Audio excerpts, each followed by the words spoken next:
Talagang ano siya, natatakot siya diyan sa mga hearings na 'yan. Kung ang prerequisite niya diyan sa aking, palagay ano, base nga do'n sa profile niya, kailangan niya ng control. Kailangan niya ng controlled environment bago siya pumasok sa isang bagay. At, do'n sa Senate kasi na-assure siya at nakita niya na puwede siyang mag-ano do'n, performative politics 'no. Pero dito kasi sa Quad, alam niyang at the mercy siya nung mga chairman, hindi niya hawak. Kaya hindi siya pupunta diyan, 'di ba? Anyway, kung ang gusto naman nila, a-appear sa hearing in general, he already did that sa Senate, yun ang sasabihin niya.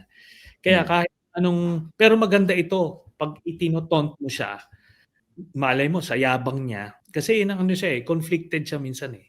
Sa kaduwagan niya, hindi siya attend, pero sa yabang niya, just to show everybody up ano, ano siya, puwede siyang pumunta.